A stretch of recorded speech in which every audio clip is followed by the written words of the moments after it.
If you want to post full-size long image on Instagram but not sure how, then this video is for you. Today in this video, we'll be guiding you on how you can post full-size long image on your Instagram account. So make sure to watch the video till the end so you won't miss out anything. Let's get started. First, open your browser and search for a website such as Square Image. Now tap on the first link. Now, after the website gets loaded, you'll find an option, Choose an Image. Tap on it and use the image that you want to use for your Instagram. Here, you can adjust the blur range and choose other multiple options according to your desire.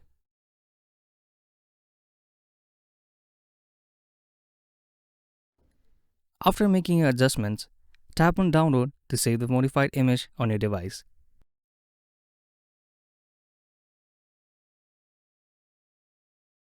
Now, open Instagram and tap plus icon at the bottom of the screen. Choose the image you just downloaded. Tap Next on the top right and proceed your usual steps.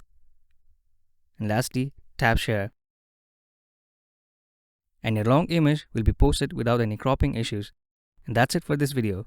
Thank you for watching. If you find this video helpful, please don't forget to give it a thumbs up and subscribe to our channel for more.